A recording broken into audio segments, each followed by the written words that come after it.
The following podcast is brought to you exclusively by the Rad Rob Radio Network. On this edition of Straight Up 5 with Johnny Petraglia Jr., we welcome PBA legend Charlie Tapp to the show. Charlie is a 3-time national titleist on the PBA Tour and a 2-time Senior Tour winner, now the PBA 50. And a hell of a guy. He's been in our chat for years now. He's a fan of the show, and we're a fan of his. We can't wait to get him on, so let's not waste any more time. Oh, we also have special guest host Mike Val. Come on. It's going to be a banger. Straight Up 5 without Johnny Petraglia Jr. starts now. This is PBA champion Kyle Troop. Hey y'all, Jacob Ledger here. Hey guys, Chuck Ritchie here, formerly of Bowl TV. Hey guys, this is Ryan Schaefer of track staff at Valley Bowling Center in Waverly, New York. And you're listening to Straight Up 5 with Johnny Petraglia Jr. Yo, the boys from Straight Up 5, Rad Rob, Dr. Ocho, and of course JP Jr. As you know, JP Jr. used to be introduced as the sexiest man in bowling, and now the world. But he doesn't have the best hair in the world. I do. Sorry, bud, but you know the deal. Pick it out. Fear the fro, baby. Welcome to Straight Up 5 with Johnny Petraglia Jr. A hard-hitting, in-depth, cutting-edge look into the world of bowling. This podcast will not only cover all things bowling, but will also give you a raw look into real-life issues. You'll get unfettered access into the mind of one of the most gifted bowlers of this or any other generation. Strike, and they claim it. Similarly does it. So without further ado, let's introduce you to the hosts of the show.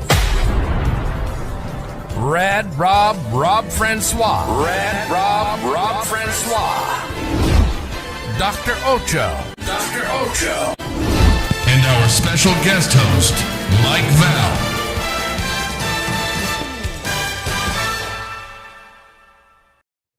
Hey guys, welcome back to Straight Up 5 with Johnny Petraglia Jr. Technically. I'm your host, Rad Rob Francois. This is episode number 175.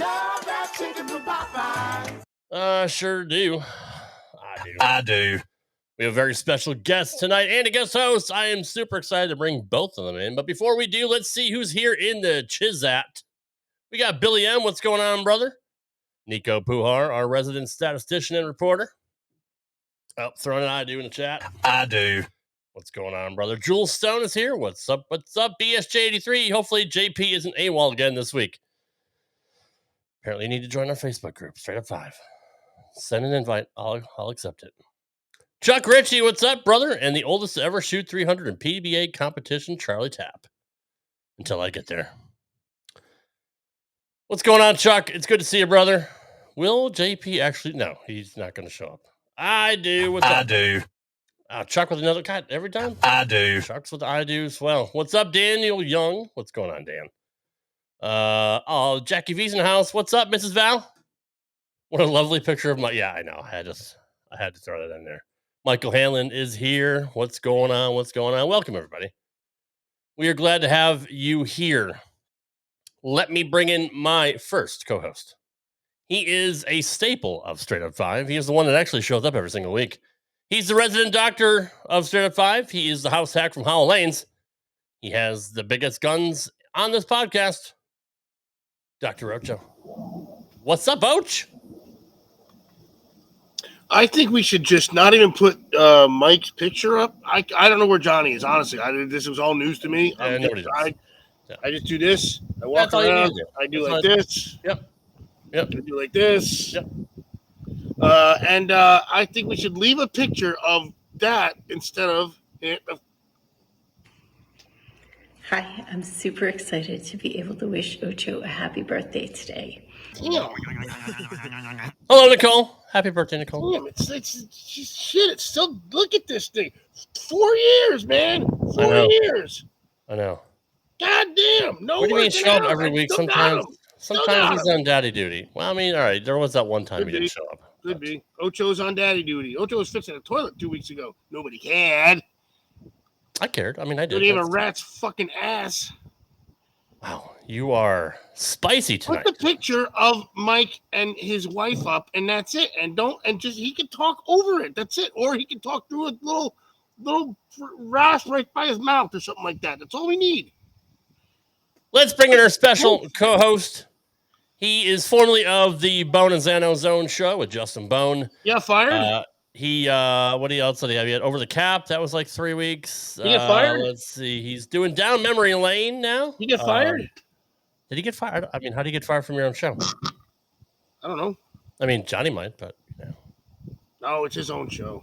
Anyways, he is a very good friend of ours. He is the one and only Mike Val. What's up, Mikey? Thanks for being here, bro. I didn't get fired, but I don't know if that's Dr. Osho or I'm looking at Ravishing Rick Rude in the right-hand part of the screen. I mean, that guy is what an Who the heck is this guy, man? Get him over to them. I can do this all day. It's like a cross between Rick Rude and Dino Bravo. I mean, you are a handsome fellow. Because I do have a bit of a belly, too. You're right. You're not wrong. That's why you only look from the neck up. You don't want to see from the neck down. That's why we go from here to here. That's it. You smart? This guy knows because I'm disgusting from here down. Yeah, he's all up about it. Worse than Rob. No, nobody. No, I'm not worse than Rob. No. Ocho, he didn't get fired. Justin canceled it. I think that's more accurate, right? It was a tariff issue. We were dealing with tariffs before the tariff. Okay, that makes sense. That makes sense. Makes sense. So, Mike, in lieu of your special visit tonight, I actually had somebody that was excited that you were coming on. I have a very special video I want to play for you and the rest of our crew. Oh, hold on. PD's in the chat. What's up, P-Dom? We have a very special super fan of the show that wanted to send us a special message. Let's hear from our number one super fan. Good evening. I just wanted to send my warmest regards.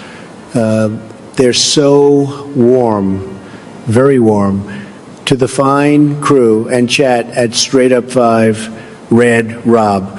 Rob, Francois is, quote, possibly, at least in my opinion, the greatest podcaster in the entire universe.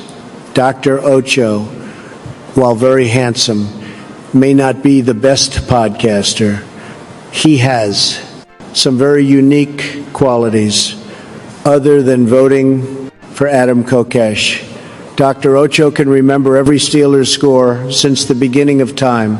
Coach LeBeau even said the same thing, Johnny, oh Johnny, wherefore art thou, Johnny? I'm sure he will be back at some point. As far as this new guy filling in, he's got some big shoes to fill, but he's a wealth of knowledge about bowling and about the local buffets. Lastly, I wanted to shout out the wonderful chat and viewers of Straight Up 5, the best, truly the best. Congrats on the YouTube partnership and have a great show.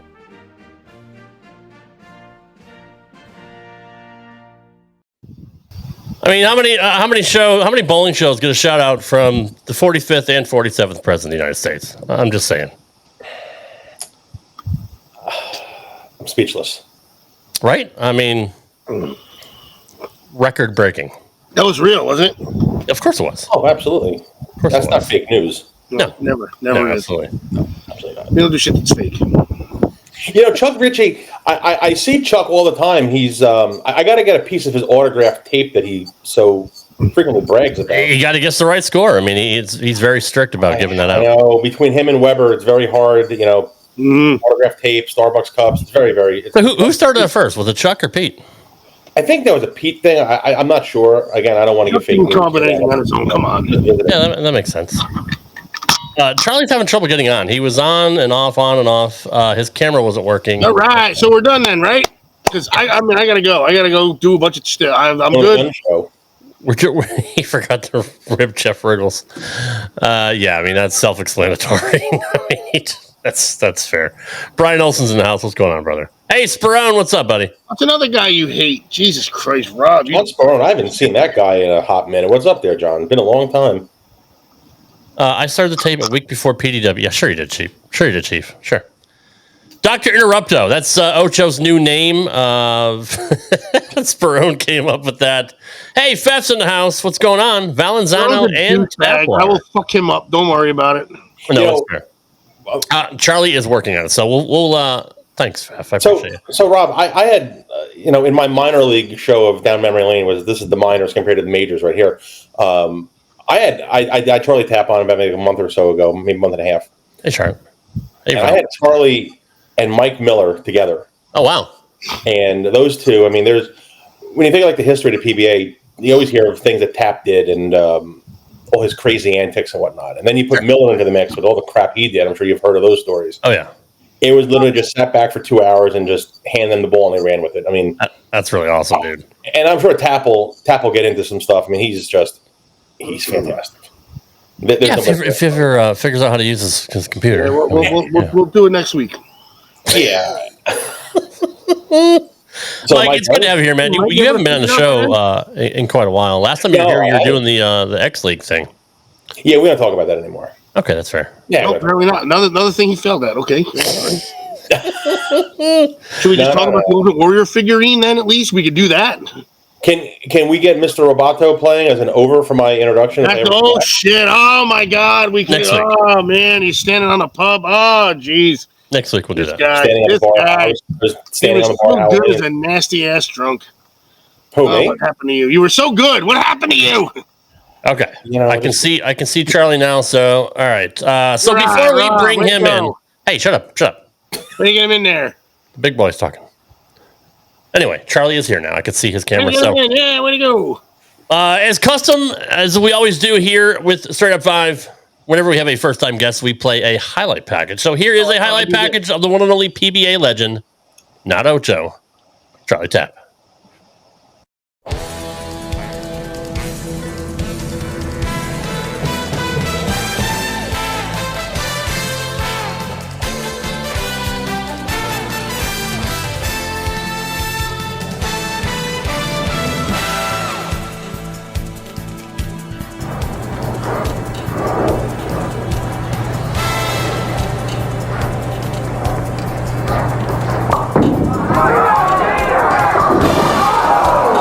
A 7-pin. A 7-pin, and Charlie Tapp, miraculously, he can't believe it, but it's a great performance, shooting a 239. Cook will be in the 230s, but it's a Tapp victory, the first since '83. Charlie Tapp has just fought his way into the Firestone Tournament of Champions with a 5-pin victory over Steve Cook, 239 to 234. Overcoming the greatest of odds, winning 4 matches, the Greater Hartford Open Championship, as Ken West and Rad Burnham will present a $23,000 check plus a trophy. Charlie Tapp wins in Windsor Locks, Connecticut. And it would slide off. You don't want to wish somebody bad luck. Almost got to the channel, though. This is competition for a lot of money. Difference between first and second of $13,000.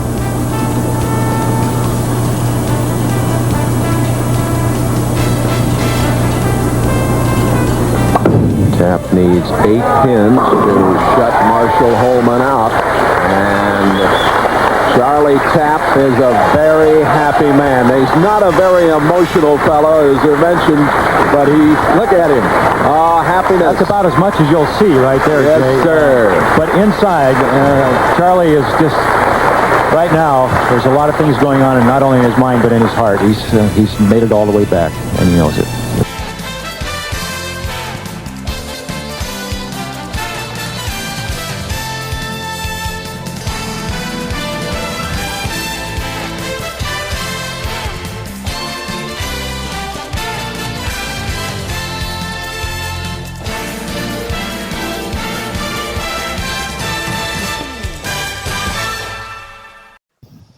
Ladies and gentlemen, it is my esteemed pleasure to bring in the one and only PBA legend, Mr. Charlie Tapp.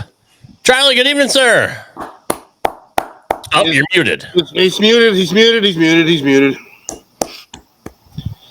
How about now? There we go. We got it! Hey, this is for Mike. Oh, wow.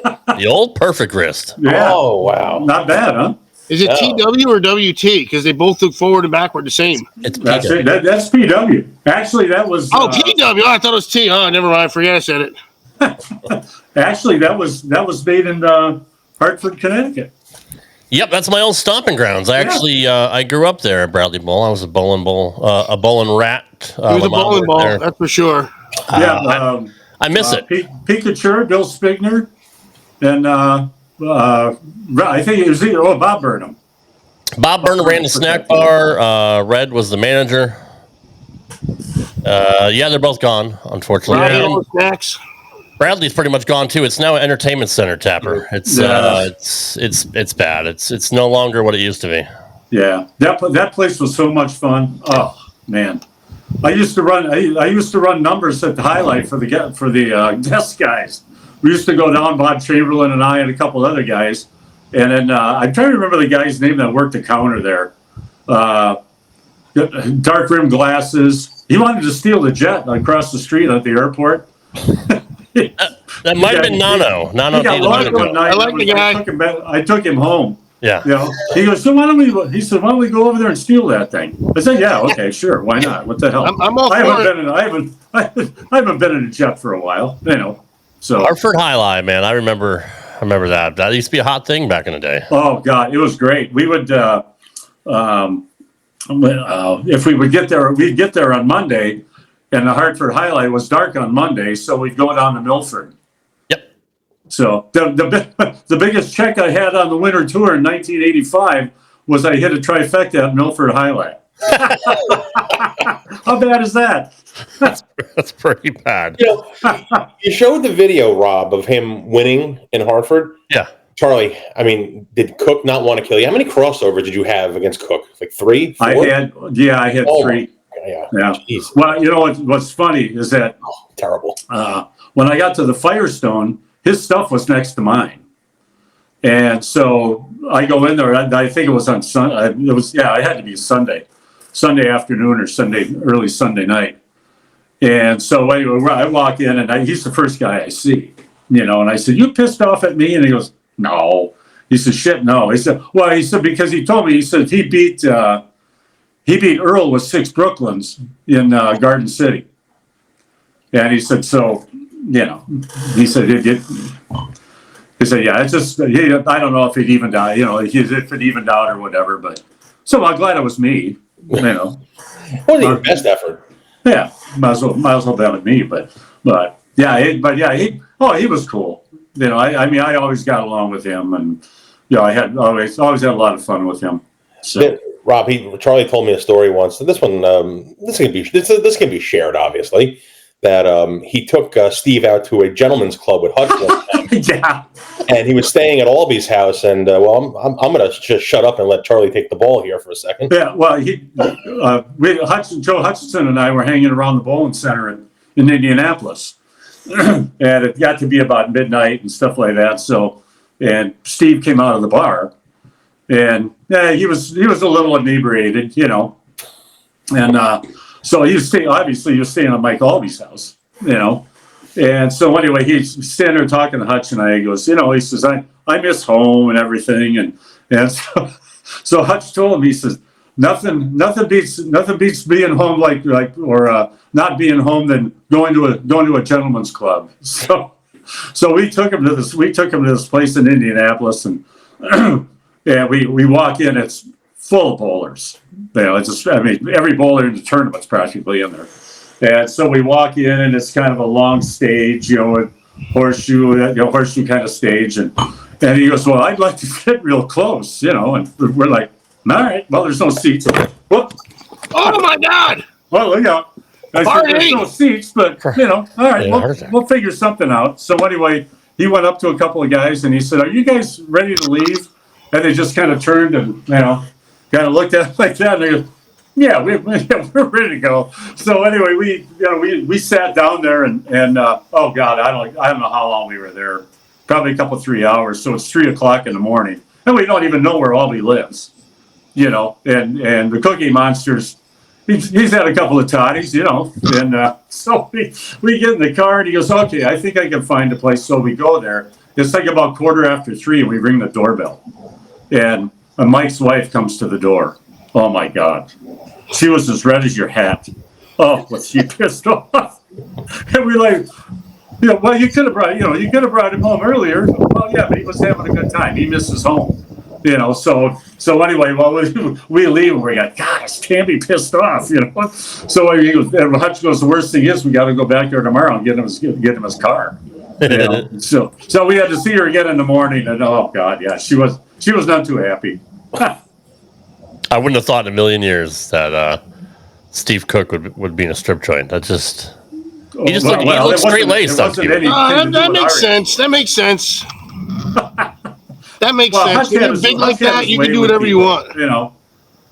That was Hutch's fault, not mine, because I would never do anything like that. No, of course not. No, blame the other person, man, for sure. Straight as an arrow. Charlie took the collar off tonight. His priestly collar he took off to come on. Yeah, I took that off. Yeah, I took that off tonight. I didn't want you guys to feel bad. Me too. You've been in and out of our chat for a while now, and we do appreciate that. And I've wanted to have you on the show for forever. I apologize for not having you on sooner because I was a big fan watching you. Thanks. I appreciate that. Yeah, I loved Hartford. In fact, one of the other really funny things that happened there was back. Remember when they had the AMF had the old settee areas? And it kind of went like this, and it was a diamond shape, and the table was in the middle, and the phone was there. I actually remember that too. Yeah. So anyway, I'm crossing with Mike Albee, and none of us are bowling with a crap. And Mike usually doesn't say a whole lot, but anyway, so we're going. And it's hotter than hell in the place, and none of us are bowling with a crap. So anyway, there's a pin in the gutter or something, or the ball is stuck or something. So. Albee picks up the phone and he hits the button, and I'm sitting there waiting and watching him, and all of a sudden he says, "Well, no shit," And I'm like, "Wait, he's got to be pissed off because if he's hollering like that." And I goes, "What's the matter?" He says, the guy picks up the phone. He goes, "Bradley Bowl." Oh my God! What the? Oh my God! Shit! But I said, "I can't believe you said that." He goes, "Oh." He said, "The way this day's going." But Mike's a really good guy. Oh, that is hilarious. That is funny. I told the story last week. When I used to work there when the tour came in, I'd be in the back in the boiler room like child labor. I was like 9 or 10 years old.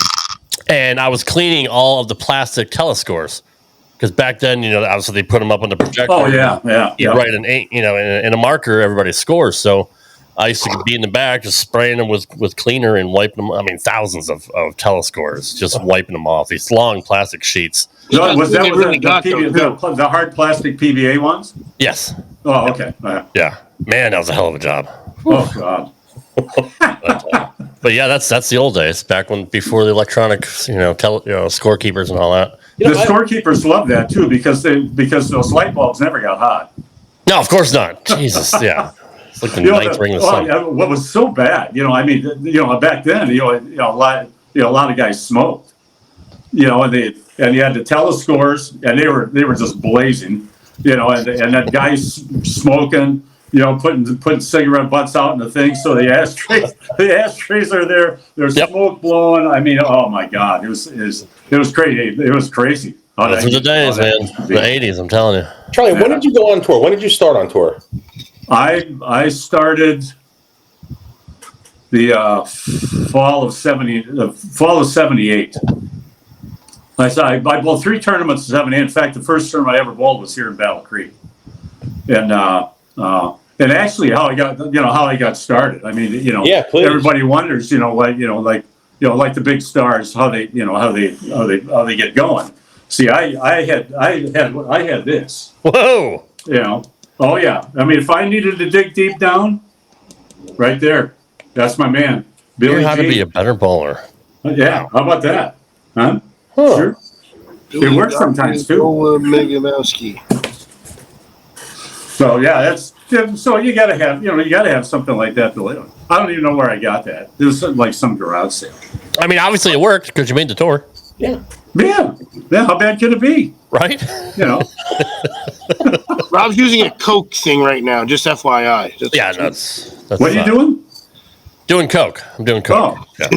Oh, okay. Yeah, I got the sniffles, but no. So your first win was in '83, correct? Yes, sir. At the Nevada Open, and of all the videos on YouTube, I couldn't find. You mean in Seattle? Yeah. Or Seattle. I'm sorry. Everything. Yeah. Usually, every tournament is on YouTube, but for whatever reason, that one isn't on there. Is the '83 AC Delco on there by any chance, Rob? Did you find that one? That's Charlie's second title. That wasn't his title, but yes, that one's on there. But they had the DHO in the '89. They had. Look at how I made that guy a star. Huh? Did. True. Did you know that, Rob? No, I didn't know. Yeah. I don't want to step on take Charlie's thunder here, but go, man, go. He made the show with Alameda, the Los Angeles, Alameda, where the hell it was? Alameda, yeah. And what, do you qualify third? Yeah, I think I was. I was third. Yeah, so he bowled. Who'd you bowl? You bowled Soper. I bowled Soper. Beat him. And then I bowled. Are you saying sober or Soper? Which Soper? Barely sober. I thought he said sober, and I was like, oh man, shit. He's still around. He's tending bar down in Lake Havasu. No shit. Didn't he coach something? No, he was one of the league guys. No, he was a rep guy for something a while ago. Not a rep guy. He was on the tour. He did the scores. He was like the or early OOs or something like that. He would bowl and he would still do the statistician stuff in the mid or early '90s. Yeah, I remember him being on. He made the show every week, just never got airtime. Yeah, exactly. That guy could bowl. Really? Yeah, he's very good. He shot 300 on him, right? Didn't he shoot 300 on TV? He did. Yeah. He was a consistent moneymaker. He would cash just about every single week. He had one shot like I did. Well, he would throw it up to 5 or up to 30 or 25. Yeah. Either way, it was straight. But it was dead straight. It was always straight.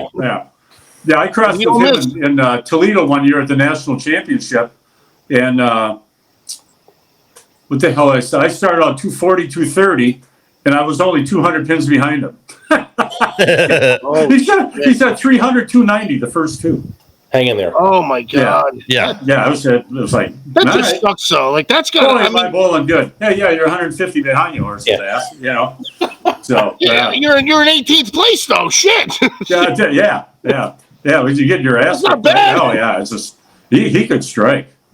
So I have to ask this. He was the one I was most afraid of on that show. Was him. Really? Yeah. No shit.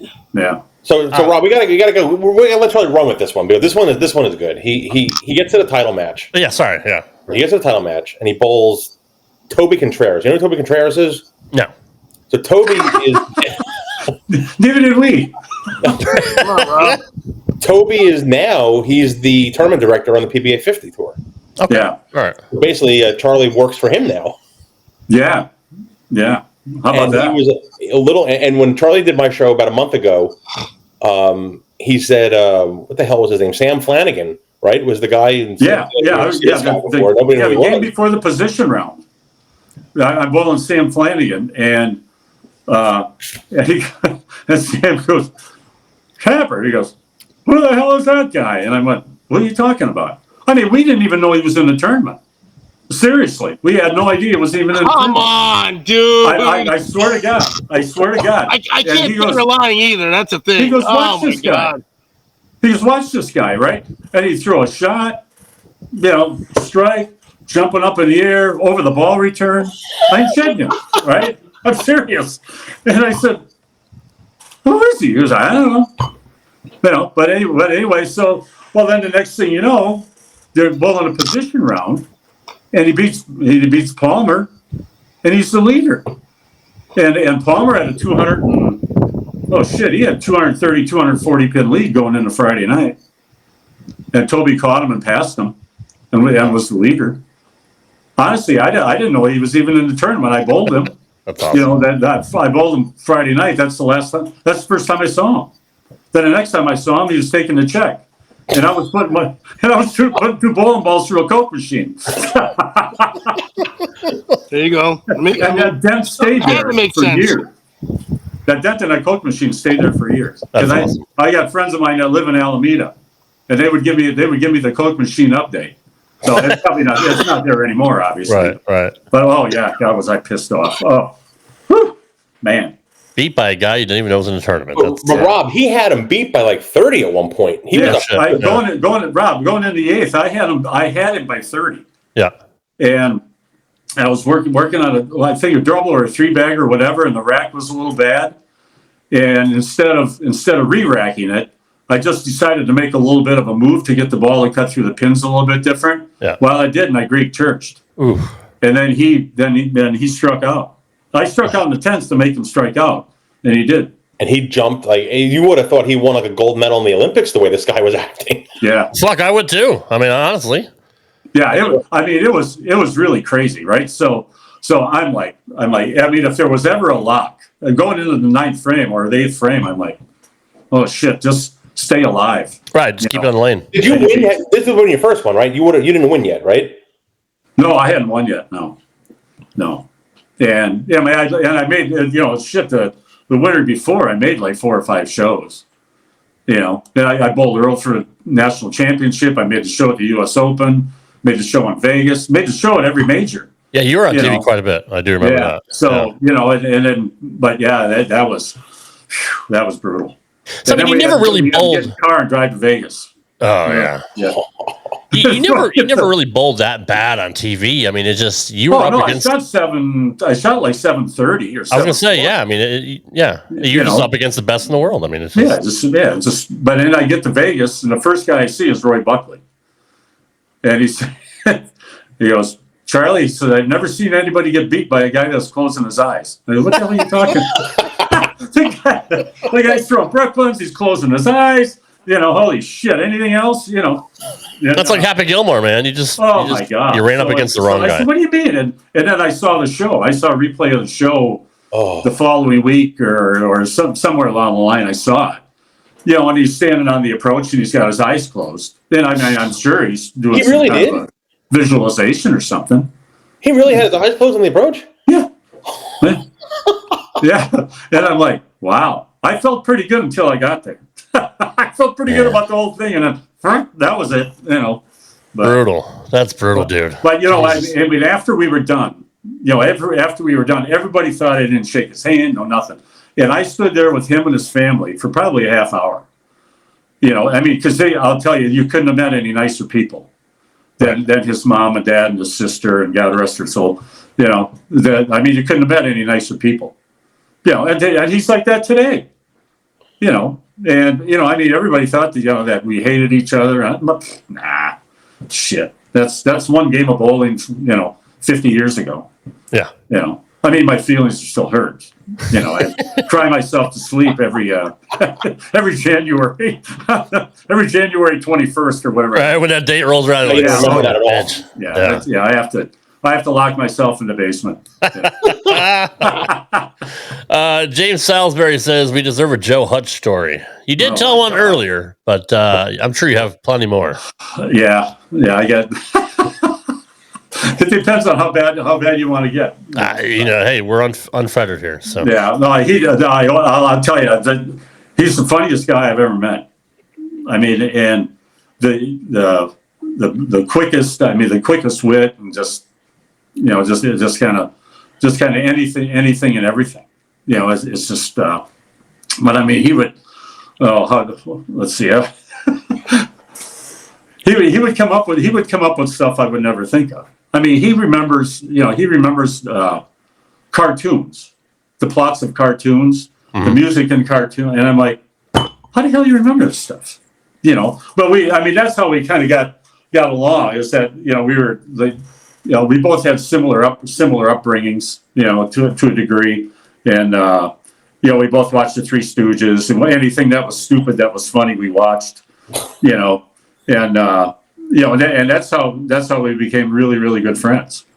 And actually, I met him through my first roommate was Joe Natoli from Milwaukee, and Joe was a really, really good guy, and so we went to a room to watch some guys play gin, and Joe was one of the guys playing gin. He's a really good card player and really good pool player and stuff like that, and he had a terrible temper. I mean, he broke a lamp, he threw the cards. Okay, but if you did that bowling, he'd lay India because that's not how it's supposed to be. Right. But anyway, so we just got to talk, and we just had all these different, we had all these same the same outlooks and things liked a lot of the same stuff. And I mean, we roomed together for however many years, and we never had an argument. That's hard to do. A married couple. Yeah, really. Yeah. And the only time we would argue, the only time we had an argument is that I liked David Letterman and he didn't. That was it. I mean, if that's the worst of it, then you guys did okay. Yeah, but I mean, he did was just the stories and the stuff these two guys. One guy. I can imagine. We were bowling a pro-am, and there was a this was in Chicago, and there was a guy that would follow. He'd latch on to somebody and follow them the entire week. I think Mike. I don't know if I told you the story or not, but anyway, he would follow. He would follow the guy the entire week, and we would see him a couple times a year when we bowled the World Open or something in Chicago, whatever. Well, anyway, so a few years later, we're bowling a pro-am, and the seating is the same, because this is the 80s, and the seats came together, and kind of like this, and I'm on the parrot on the left, and Hutch is on the parrot on the right, and so this guy that I'm talking about comes up to me and he says, "Hey Charlie, I wonder if you signed my application." And I said, "Well, for what?" He goes, "Well, for the PBA." And it's terrible. That's terrible. So I mean, he would get up there and his foot would be like on 20. Hopefully people that are watching this know where 20 is. Right. His foot is on 20, but the ball's hammering dead into the floor on 5, and it's about this far from his ankle. I mean, it was horrible, right? So, and I said, well, you got to have, you had to average 190 at that point, I think it was, Yeah. And I said, "Do you average 190? He goes, "Yeah." And I'm like, "Oh, shit, I don't know where the hell he bowls." But what the hell, I don't care. The PBA needs money, I'll sign it. I don't, So anyway, well, then now he's going to bowl with Hutch the next pair, or the next game. So we're sitting on the edge of the benches, and here he comes with the clipboard and the application, and he said, "Joey," says, "would you sign my application?" And he goes, "For what?" He said, "The PBA." He goes, "The PBA?" He says, "The PBA?" He goes, "You out of your mind?" And he goes, "You out of your mind?" And he goes, "Well, what do you mean?" He goes, "Have you ever seen yourself bowl?" He goes, "No." He goes, "You stink." You stink. He said, your swing's this far away from your ankle. He said, "I can't even watch the ball without having to plug my ears." Wow. He goes, "No, I'm not signing that." And then, I mean, it was, I said, "Joe, you could," he said, "I'm not the master of tact for nothing." That's me. Oh God! But I mean, and the guy's a nice guy, right. And he just crushed his lifelong dream in 30 seconds. Yeah, like Toby did mine. I hope he feels guilty.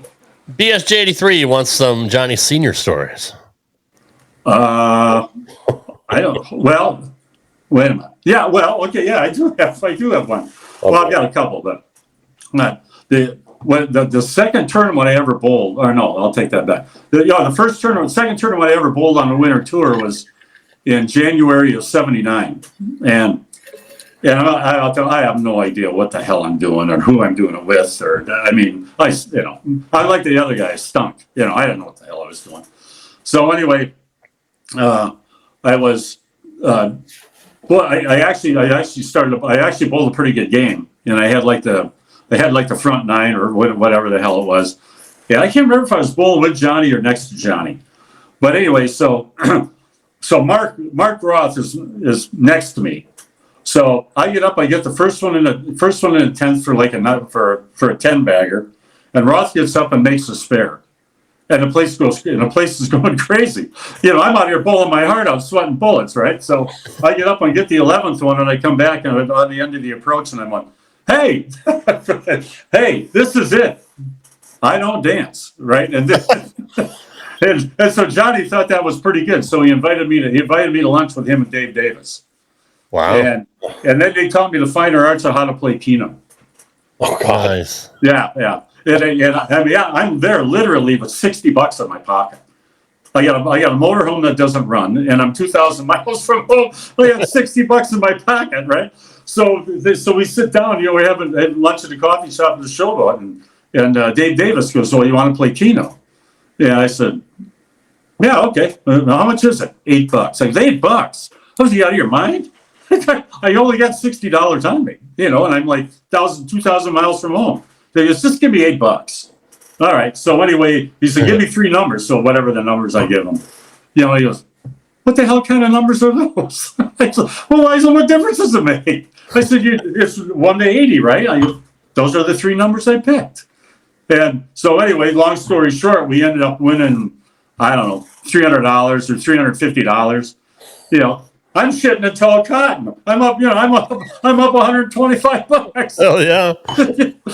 So anyway, that's how I became friends with those guys, because they invited. I'm sitting at the coffee shop in that Showboat in Vegas, and we've been friends ever since. That's really cool. But the other thing with Johnny, him and I stayed together a couple of times. In fact, one year we stayed together in Hartford. This had to be, I don't know, 86, 87, somewhere in there. And it was amazing. He had, after he got done with the practice session, he had a copy of the roster.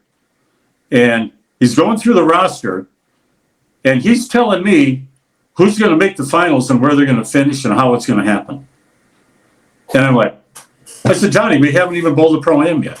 He goes, "No, this guy's going to be here. This guy's going to be here. They're going to do this. They're going to do that. This one's going to hit it, blah, blah, blah, blah." I'm 95% right. It was all but spot on. I've heard of that before. I've heard him doing that before. It was incredible. Yeah. I mean, how the hell do you do that? He paid attention to everybody. I mean, he wanted to know whose competition was. Yeah, right. I mean, I've never seen anything like that in my life. And that's 38 years ago now. Wow. Yeah, he did that, and he's still doing it. Oh yeah. Yeah, still. He's a genius, and he's an absolute plethora of knowledge. He's unbelievably intelligent with the game. Yes, jeez, that's unbelievable. I mean, to have that kind of run with Brunswick, I mean, hell, you got to be doing something. Yeah, no kidding. Yeah, that's just amazing. Hey, speaking of that, hang on. How about this? More props. Is that the finger thing? That's the finger thing. Same one. I have the same one. Finger thing, but. Not kidding. I got the same one. Someone gave it to me at the tournament in Reno. There you go. It's still in my bag as we speak. I've never used that. I didn't even know that was a Charlie, did you ever use that big elbow contraption metal thing like the shoulder? No, I wasn't smart enough to figure that one out. That looked like it was just very painful. Hey, I got a story about this too. So we're proctologist on I have a story about this stuff, right? Okay. So I think I told this before too, but that's all right. It's good. Anyway, so we were bowling in Hamilton, Ontario, and Johnny had just he just signed to endorse this, and I started bowling pretty good. We were friends, so I tried this, and I guess So anyway, he puts me on staff, And so we're bowling in Hamilton, Ontario, and there's and the place was a dungeon. It was really tough, right? So anyway, so I'm bowling, and I'm like, oh God, I'm just having a hell of a time. So I don't know if I left a solid 8 on a double or whatever it was. So anyway, I took this thing off, and I showed it to the pins, and then I turned around and went like this, like I was shoving it up my ass, right? So anyway, I stop, and I'm like, you know what? This might be a problem. Well, I look up. There's a restaurant that overhangs the bowling center, right? And so everybody that's in the restaurant that has a window seat could see this. So I look up. Who's sitting there? Johnny, Dave Davis, Dave Sutar, and Judy Sutar, and somebody else that was on that staff. And I'm like, oh my God. The only contract I've ever had, or probably will ever get in my life now, is gone. And then they looked up, and they're all laughing. So, but yeah, it's just. I'm glad they were laughing because yeah, me too.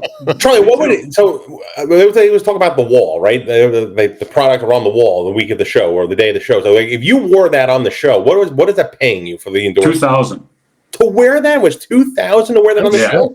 Wow. Yeah, and the ones that they were wearing on the show were rubber. They had nothing. They had nothing in them. I mean, I wore it on the show legitimately. When I think I made got it. Nice. My man. All the cool kids, right there. Some guy gave it to me in Reno, and I had no clue. And he goes, "Oh, Johnny Petraglia." And I'm like, "Oh, the guy who lives 5 miles from me? Yeah, I got it." He's like, "Oh, this guy gave it." I was like, "Okay, tell me how to use it." And he goes, "I can't do that." I was like, "Okay." Never taught me how to use it. I have no clue. So that's still got it. $2,000 to wear that on the show? Yeah. That's more than cashing sometimes. What about a PW? What's that getting you to? That was $500.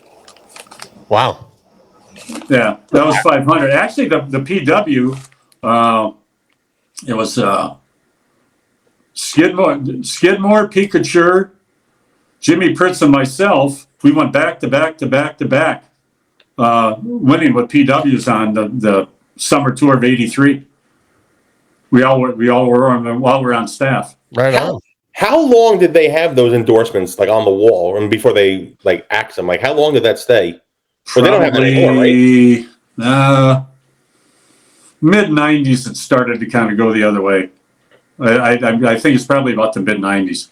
But the incentives got really, really good there for a while. Shit, Charlie, I'd wear anything you tell me after. I mean, absolutely, 2000, right? Like, yeah, in '85 when the Firebolt came out, that was $20,000 to win. Wow, is that when you lost to Amleto? Yeah. Ever hear that one? Right? Yeah. Ouch. Yeah, I still can't figure out how I lost that game. But anyway, that's beside the point. But yeah, that was that week. That was that week, and then also that week, one of the other guys that made the show had been using another brand the entire week and the week before. Balls, you mean? Yeah. Okay. Yeah, and so anyway, well then Ammonite had the big incentive. It was $20,000 to win. Then it was 20, 10, 865 or something like that. Because I remember I got like $8,000 for using a Firebolt.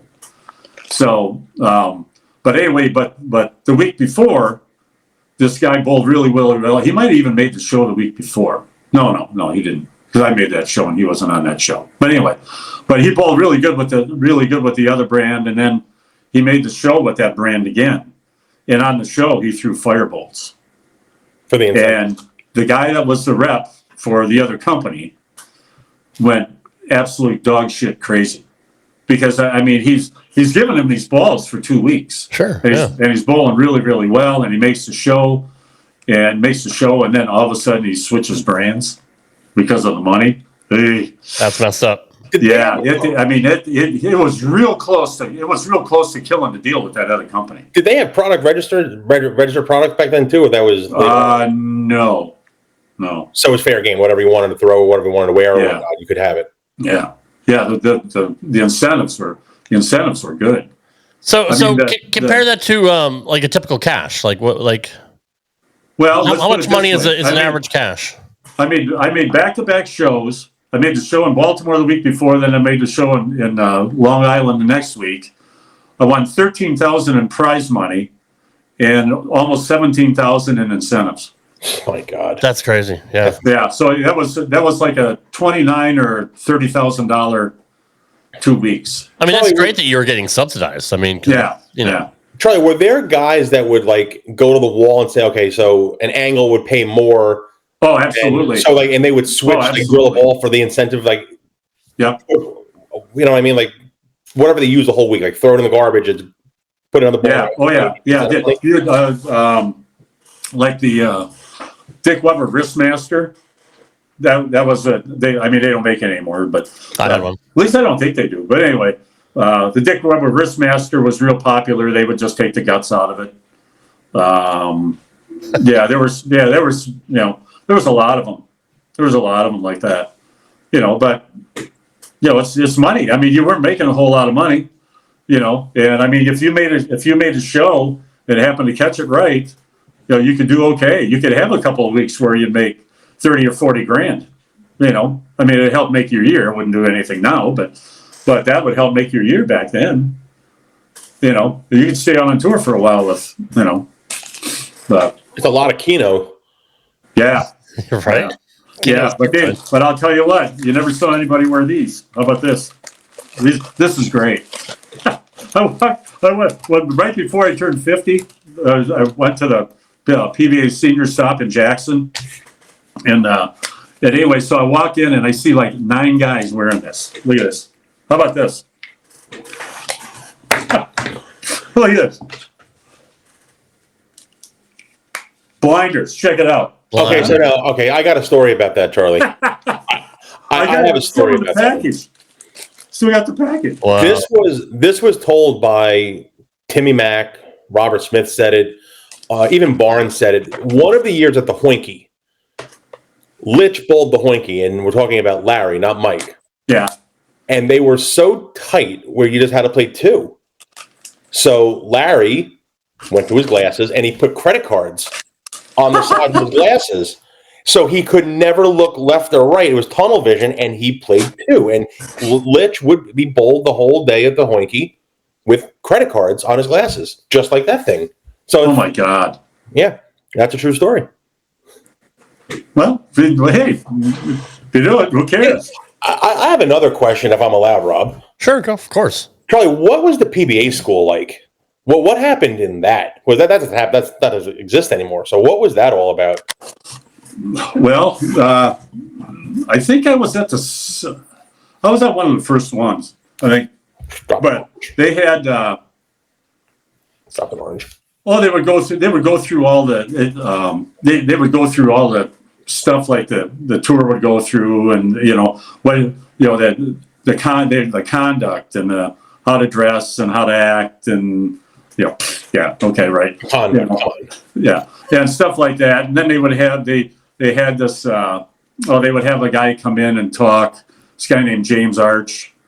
He was like I don't know, like a motivational speaker. Not quite as good as Matt Foley, but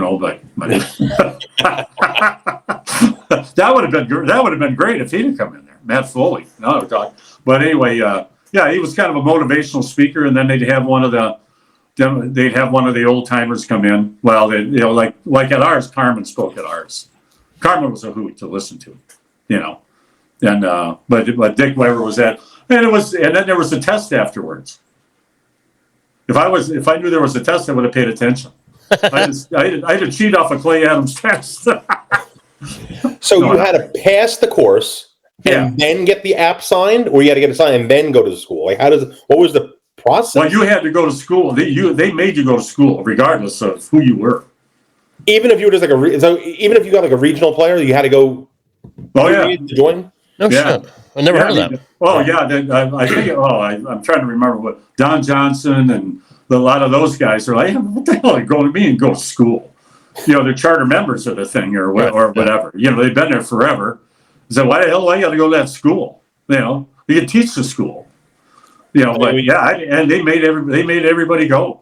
There was a big to do about all that stuff. You talked about they taught you conduct. I mean, the guys you bowled with, they took the conduct and threw it right out the window. I mean, oh shit! Marshall kicking the foul light off the. Punting the foul light. Right. Yeah. Yeah. Oh Jesus. Yeah, that's another one that Pete Couture was involved in. Yeah, Marshall kicked that thing and Pete was out of his chair. It's a foul, he's screaming at it. But yeah, it was really funny. But Marshall, it was much easier to bowl with him than it was next to him. Okay. Next to him was just take forever, or just no. Just the way he would act sometimes, but in his, and then he got heckled a lot. Yeah. I mean, it wasn't every week, but I mean, there was times as people just wouldn't leave him alone. the guy's trying to do his job. I don't give a shit how he acts. Charlie, were you there when he bowled Bo Bowden? No, I was not. Bo Bowden won once. Right, yeah, he beat Marshall.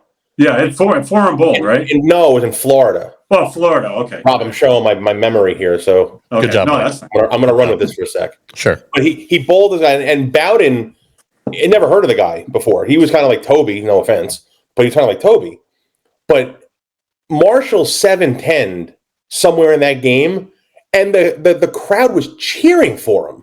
Yeah. And he went 8 out, and they were cheering even louder for him. Like, is that what Marshall was like? Was he the enemy back then? Like, yeah. He was the guy. That happened. It happened in Milwaukee. Once or twice it happened in Milwaukee. Fred Jaske? Was that? It was around that time. I don't remember. I don't remember if it was that, but Hutch and I did a Q&A in between the position round and the last round of the finals, and they were starting to walk out, and some guy jumped in and Hutch let the guy have it. There was no. Marshall's just walking out. He's not doing anything other than going to his pair. But yeah, that happened. That happened more often, a lot more than what it should have. Mm-hmm. But he'd give it right back to him. You wouldn't make any bones. He never got really, really nasty or anything, but he would, make it known that he heard them. That might have been a mistake. But can you imagine though if Marshall would have won more? He'd be right up there with Walter and everybody else. He made, he had a bad run, for a while. Yeah, he had one stretch there. Well, I beat him. Yeah. Come on. No, you didn't have to say yeah. Don't sell yourself short. But yeah. No, actually, I bowled him for a title. I beat him in St. Louis in '89. Yeah. And I bowled him. I beat him 3 times. Beat him at match play. Beat him at position round, and beat him on the show. So I bowled really, really well against him. He's a super nice guy too, from what I heard. Right? He's really, really nice. Oh, he's a great guy. And, he's just ultra competitive. Really funny is that the first time I ever made the finals was in Houston, Texas, and that was in 1980, I think, 80 or 70, no 79, yeah, 1979, and I crossed with him, and I'll tell you what, he couldn't have been nicer. And he was going to make the finals easy, and I had never made it before. And he all but walked me through it. Yeah. Literally almost pretty much walked me through it. And it was genuine. It wasn't like absolutely. And I'm like, why are people pissed off at this guy? He couldn't have been nicer. And we got along, we laughed, had a good time, and then I beat him the first game in the finals, and he said, "I'll see you again, asshole." Basically, that's what he said, and I'm like, okay, but that was it. There wasn't, I bowled him again and beat him again, and there wasn't, So you had his number, basically. Yeah, I had a really good stretch against him. Some guys have certain... and he doesn't know that. Yeah, right. Yeah, he doesn't. He's like, well, okay, whatever. I made $1.5 million. Right. Okay, sorry I lost to you, jerkweed. So, but yeah, he's a really good guy and fun to play golf with too. I can imagine. He's a good golfer too, isn't he? Yeah, he's good. He's good. Well, it's really funny. We were playing golf one time, and I think we were in Portland. And it was him and I, Tony Westlake and Norm Duke. I believe that's who it was, right? And so, or it might have been Warren Nelson. Anyway, whoever it was, they didn't pick up their divot. And he goes, "Hey," and says, "Get your ass back here, pick that up. This golf course belongs to people." And I'm like, "Hey, wait a minute. What about the foul that you kicked out and the rack you busted, the pencils you broke? Right. That belonged to people too. That's different." That's different. But and he said, yeah, come on, just, don't, pick that up and do this, and so. But yeah, I like Marshall. He's a lot of fun. He's just ultra competitive. I mean, that's probably why he got a bad rap. I mean, he took things seriously. Weber is a super. Pete's a great guy, but people see what he does on TV and they see his antics and all that. Yeah. Back in the day when he used to drink and all that. I mean, I'm sure he wasn't pleasant to be around all the time, but he's always been nice to anybody. No. We used to play darts a lot. Really? Okay. Yeah. We went over to London. This was 1980, 84 or 85, something like that. And there wasn't much to do there other than watch him make cheese on Benny Hill. That was about it. Yeah. And so Pete Couture and I went across the street and bought a dartboard and some darts. And we had the dartboard up in our room and the door open. So guys, hey, come on, let's play darts. So everybody went and bought darts and we all started playing. And when we came back to the States, we all played. Oh God, there was probably a dozen of us that played. And Pete was really, really good. He was really good. Even when he had a pint or two. Yeah. He was good. He was good bowling, he was good playing darts. What's all the hand-eye coordination? The hand-eye coordination stuff. Yeah. He'd come in, oh geez, he's just he'd be a little roasted. But he's so. Who do you think was a better bowler, him or his dad? Ooh. Wow. Probably him. You think so? Yeah. The best bowler I've ever seen is Norm Duke. Really? You think? All right. That's fair. That's fair. Yeah. I mean, just pure of like how to bowl. I mean, just he's incredible.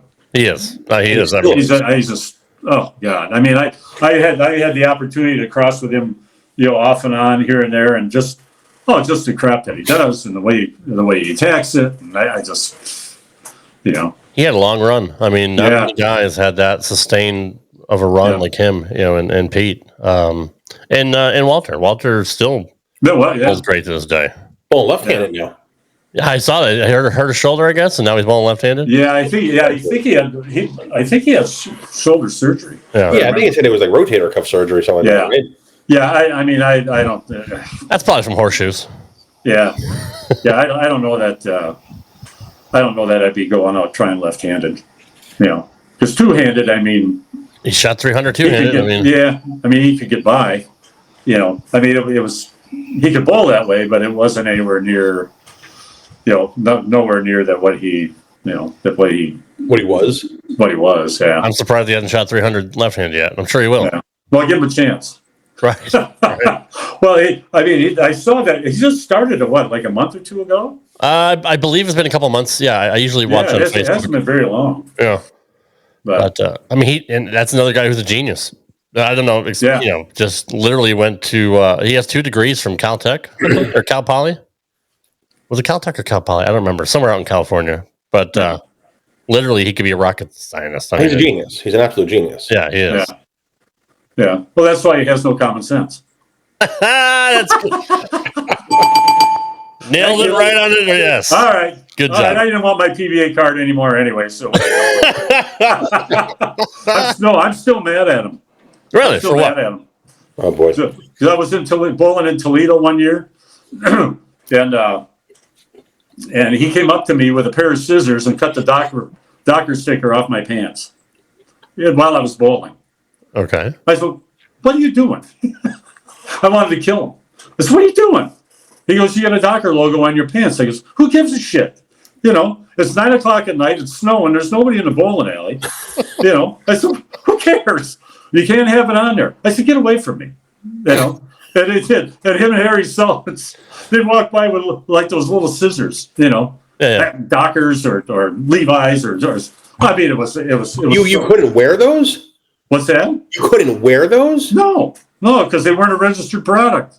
Oh, that was 90. Oh, that had to be in the middle 90s. I was going to say, was he the president then? Because I know he was the president around 93 or. Yeah, probably, or he was close to it. Yeah. Right. You just couldn't put a piece of tape over it. You couldn't cover the logo. Oh no, because it looked terrible. I guess that's what they said. You couldn't put any tape over. I know when you're a real doctor. Shut up, Chad. Just say yeah. When he come in he come in like this. Real doctor. Yeah. Take your pants off. Wait a minute. No, he didn't say that. But when Danny Wiseman won in Erie, Walter bowled the tournament. I do remember Schenkel saying that he was the PBA president that year. So yeah, I want to say that was 93 or 94, somewhere around. Yeah, that sounds about right. Yeah. So that makes sense. That's why he did it. He was the rules police. When did you stop touring, Charlie? Full time, 91. And then were you on and off or no? I'm sorry. Were you on and off then, or is? Yeah, just I made I had a real good 89. 90 wasn't very good. 91 was okay. I made the show, and after I made that show, I went back out that summer, and the writing's on the wall. So you missed the whole urethane boom then on tour, or not urethane, resin, when resin burst out in the 90s. Here, that's my purple hammer. No, it was. I can't say it started. Yeah, it was. Yeah, no, it was. Yeah, I was out there when resin started. In fact, they what the hell year was it in St. Louis? They came out with that Black Ninja and the Teal Rhino, I think it was, and they gave each finalist a ball. No shit. And I still have one. Yeah, and in fact, Dick Weber made the show there. He used a Black Ninja on Friday night and absolutely mauled them. Really, I didn't know he was still bowling that late. Yeah. Okay. Yeah, I think that was that might have been the last show he ever made. Mm-hmm. I think Earl. I'm trying to remember who won. Did Doug Kent win that? I don't remember, but I remember they gave us each one of those balls and had us throw them. And at that time I was basically throwing ultimate weapons the whole time. Yeah. And because that ball was fantastic, and so I tried the Rhino and I tried the Ninja, and I bowled 210. Hey, four bagger, great, split. Okay, now it's 210. It's 210 whether it's double spare or four bagger open. So I went back to using, but that was about the time that started.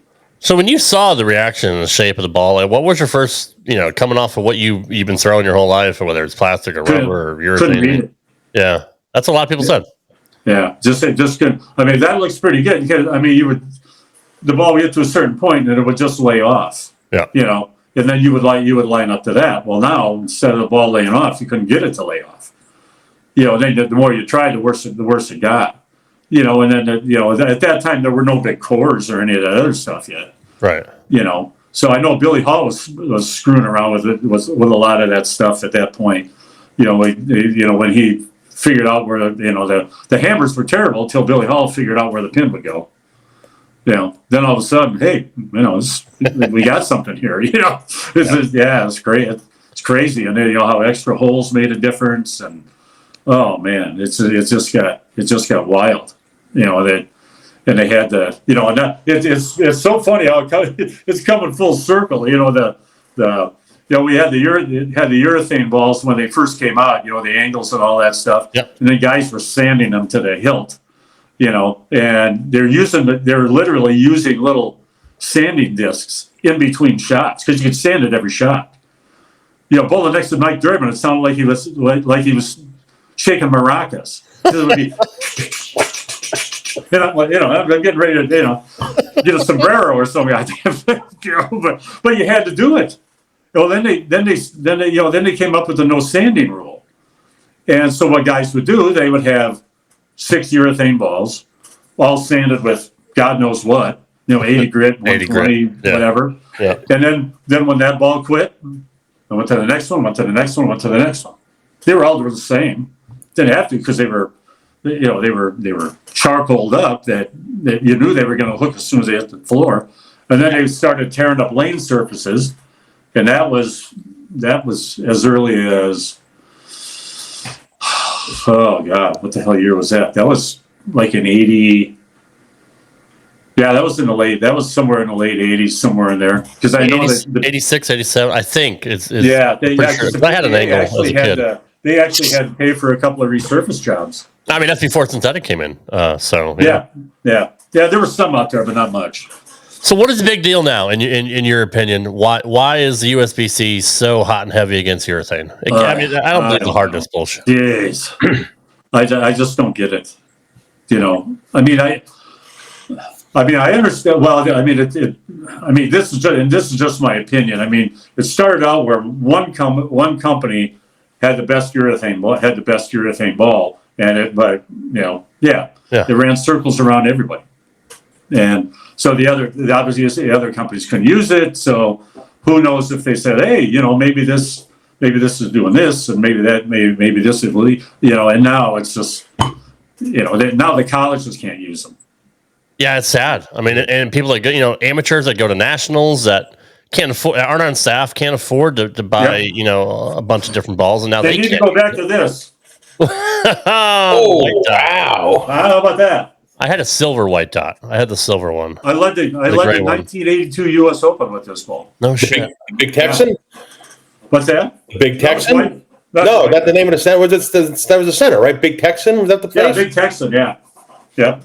So I had the silver one, and I had arsenal. That and a purple white dot. My arsenal at the U.S. Open. I had the maroon yellow dot.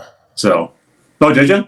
Yeah, those were good too. I love that ball. I absolutely love that ball. So, but yeah, I don't know what the hell with the urethane thing. You know, now they're coming up with what do they call it? Absorption rate or whatever it is, and you know the thing about it is that somebody's going to figure it out. Of course, no matter what they do, somebody will figure it out. Yeah, Mike, you know, I remember when Mrs. Tapp was on tour, and speaking of that, she's getting in the USBC Hall of Fame. Oh, congrats! Yeah. So, but anyway, when she was on tour and she was bowling at Samstown, and I was sitting in the bleachers of Brian Purcell, who was the Ebonite rep at the time, and they remember that the green Nitro R? Slime Time, yeah. Yeah, it came out, and we're talking, and I mean, you know, things hooking, you know, that much, you know, and going through the pins like crazy. He goes, Charlie, he said, I don't know. He says, I don't know how much more they can do with a bowling ball. Now it's a spare ball. Right. You know, right. I mean, it's just the technology is just, holy crap. You know, and they just keep working on more and more and more. It is amazing what they've come up with. It is. And you know, and it's obviously revolutionized the game, and you have to play the game a lot differently than what you did before. You know, I mean, you basically have to kind of learn it all over again. You know, it's you know, the guy that I work for, Andy Schneebelt, here in Jackson. He's probably one of the top instructors in the country, easily in the country, and you know, and you know, like he's in with Mark Baker and all these other guys, you know, that, and you know how to teach bowling now. It's so much different. You know, and I did a lot of teaching, because of coaching college and stuff like that. And it's changed so much, you know, that just the way you have to approach it physically. I have a buddy of mine, Charlie. He used to be a Team USA guy back in the early '90s, and he just started bowling. He took 17 years off. And you actually may know the guy. He was pretty successful in the amateur ranks for a while. His name is Walter Hastings. Yeah, I know who he is. From Jersey. And he just started bowling again. And he's struggling with it. And I said, well, Walter, I said, you have to realize you see the lane differently now. Like 20 years ago, we saw the lane like left to right. Now you see the lane front to back. Like it's a total different look at everything. And he's like learning the game all over again. Here's a guy who was on Team USA and was, you know, very talented. And now it's like he's starting from scratch. You're relearning the modern game. It's the truth. Yeah, and you know what's really funny is that I had a lesson with a guy day before yesterday. He said he was averaging 123, you know, and he said I probably should have. He took a lesson from me like 2.5 years ago. I said, you're averaging 123 and you waited 2.5 years. What the hell's wrong with you? You know, but a really nice guy. He's a doctor and he's kind of like an actor around here and stuff. And so anyway, he said, well, all this is different than what you told me 2.5 years ago. I said, yeah. I said it is. Yeah, I mean, it was always, keep your shoulders square, but now it's your shoulder needs to be down, you need to be open, your head needs to be over, the ball needs to be under your head, and I mean, shit, we never thought about that. Never thought about that. So many guys drop their shoulders now. Yeah, never would have thought of that. Yeah, and like Del Warren was on with you, last week or 2 weeks ago. Yeah, and him and I talk about it too. It's like, good God. He said, Charlie, he said, just think of how bad we were taught, back 40 years ago. He said, I mean, it was, with the keeping square and all the stuff that we tried to do. And he said, if you go back and you look, and Del's terrific at this stuff, you go back and look and, like how Dick Weber is set up and Don Carter is set up. The ball's under the head, their shoulders down. And then everybody taught, don't drop your shoulder. Keep this square. And he said, and they're doing the opposite. That's what made them so great, And it's just, and it's a lot of fun. Could those guys, I wish I was 10 years, 15 years younger. I'd try two-handed. Right. Could those guys be a factor in today's game?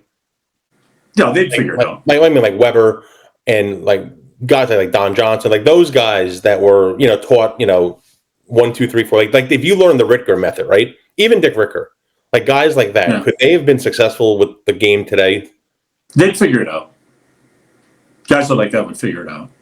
Don Johnson was teaching the left arm out front with the thumb down so the shoulder stays in front almost 50 years ago. He was teaching that then. Because I know some people that took lessons with him, and they said he's nuts. That's what he said. They said, the guy's nuts. You know what the hell he's talking about? Oh, he had me this. He said he had my shoulder turned this way and my thumb down, and that's what they're doing now. And this was almost 50 years ago. I mean, with the new information, I think they would have to adapt their styles, obviously. Yeah. Oh, yeah. They could never bowl. Rob, they could never bowl like that. Right. There's a friend of mine, Rob. He's from New York, and he retired down to Florida, and he actually practices with Bo Burden all the time. Oh, have you ever seen the video? Have you seen the videos, Charlie, of Bo bowling? Yes, he looks the same. He looks fantastic. He's 80 years old, and that's awesome. He did our show a while, I mean, like 2-3 years ago. Me and Justin. Yeah. He holds the Florida state record for the highest average for a league season. He did it at 72 years old. He averaged 247 for an entire season. At 72. Wow. Yeah. And he looks the same. Yeah, he does. He looks the same. A little bit slower. That's about it. That's a guy I would love to talk to. How good was he? Was he everything was made up? He's phenomenal. He was. I mean, he was pretty much. He was on the other side when I started. I mean, he was about. He had the TV gig and all that stuff, and I mean, he bowled. He still bowled good. Obviously, he made a lot of finals and stuff and TV shows and snuck a win in there. But yeah, he's terrific. I mean, I remember standing on the concourse with him when we were bowling in. I can't remember if it was Anaheim or Gable House, and he's explaining to me the soaker boards on the lanes, and he said, Charlie, he said, yeah, if you ever get in trouble, of course everything was wood, everything was wood, and he said, you see the dark boards? He goes, yeah. He goes, well, they hold oil more. So if you're ever in trouble, he says, a lot of times you can just line up to that or play that. He says it'll let you play outside a lot longer or in the track a lot longer if there's enough of them and all this other stuff. And I'm like, oh, for Christ's sake. Well, then, like a couple tournaments later, I'm struggling, legs are hooking and everything, and I see these dark boards and I go play them, and it was bombs away. And I go, how the hell you know this stuff? And then when I'm coaching college, and this was 40 years later or whatever, coaching college, and we're bowling at a place that has wood lanes. It was, in fact, it was in Toledo, and so we're like buried in third or fourth. We're like 100 out of the lead with like 2 Baker games to go. And I thought, I know I'm missing something here, and so anyway, I look, and we're going to go from the right lane to the left lane, and I look down the lane, and I see one of these soaker boards, and so my leadoff guy. I mean, if you left a 10 pin, you might as well forget it. He ain't making it. 9 split. So anyway, that's all he can leave us is the 10 pin, right? So we switched to pairs, and I said, listen, just throw a shot and leave a 10 pin. But I can't. I said, leave a 10 pin, right? He said, oh, that's no problem. So he gets up there, wham, leaves some 10 pin. And he goes, well, now what? I said, I promise you're going to make this. I said, I promise. He goes, okay, all right. I said, see that board there? Yeah. I said, line up to it, right? I said, I don't give a shit where you get your feet. Put your feet over here somewhere and square yourself up there. And the ball hits that board and it backs off. And I'm like, we got these guys, right? So I get them all in a bunch. I said, see that? I said, just get your feet over here somewhere and hit that, and we'll be fine, right? 240, 250. We won the tournament by 70. And they thought you were a genius, right? Yeah. Oh yeah. Yeah. Well, yeah. Well, of course. I told them I was, but yeah. And they said, where the hell did you learn that? I said, I learned that 40 years ago. Wow. And they said, you're kidding. I said, no, I told them the same story I just told you guys. I'm standing on the concourse with Bo Burton in 1981 in Los Angeles somewhere. I never knew that. Never knew that. Did you know that, Mike? Yes. Of course, there's not too many wooden lanes anymore. No, right. But it still holds true. We bowled a senior regional one in Charleston, West Virginia. Just before the tournament champions. That was on wood. It was the same thing. No shit. Same thing. Did you ever ask why? Like, why is that? What's it made out of, or what? It's just I don't know. It's just harder. Huh. The wood is just harder. The darker wood is harder. Yeah. That's what she used to say. Yeah. Hey, right. Can I ask another question, Rob? Am I allowed to? No, not at all. Okay. So, Charlie, you talk about like old beat up wooden lanes, right? Yeah. You ever bowled the Peterson? Oh yeah. Got any good Peterson stories? I had 1607 there one time. Get out of here! Good. Really? Yeah. You didn't win with 1607? No, one of the guys on my team won it. Yeah, it was the lowest winning score in. Like he won it with like 1630 something, I think. And you bowled in the old place, right? In the warehouse? Yeah. Oh yeah. Oh, that place was. Oh God, what a mess. Do you guys ever see that place? The old place? Never been there. No. Oh, I've heard the stories of it. You walk up these stairs, and on the right there's like 6 lanes that have never been oiled before. then there's a bar, and there's 16 lanes that God knows what's on them, right? And there's dips and curves and just all kinds of crap, like right? A funhouse. The lane one, the wall on lane 1 is literally that far from the left gutter. That's I heard. Yeah. And of course you have to play inside because the lane hooks, and the ball would go, and then it would kind of go down and disappear a little bit. Literally, it would go down and disappear a little bit. Then it would come up and it kind of chicane a little bit to the left. I mean, it was insane. and then they had all these old guys keeping score, and they were the really big score tables with paper and the pencils that look like redwoods, and there's no dots, no arrows, no nothing, on the lane. I think there was arrows. Was there arrows? No, anyway, but there's no dots, no nothing. You might as well just close your eyes and just. And you can only bring 2 balls in there. Yeah, well, yeah. I bowled it once. When we went, I mean, nobody even had 2. You just brought 1. But yeah, and then you get there, you give it to a guy, and then he puts them in a shopping cart. Yep. Right? Puts them in a shopping cart, and then you don't see them again until you get out on the lanes. And then they're on your pair, and they have a chalk mark, a big, huge chalk mark on with your lane number on it. Charlie, we had a guy in our group, he had a 4-bagger at one point, which was unheard of. And this is in the new place, so I didn't bowl in the warehouse. and they made him sit for about 15, 20 minutes. They broke the pair down. Oh, yeah. And the ball came back. His ball was stuck. The ball came back, and there was grease in the thumb hole. I heard that. Filled the thumb hole with grease.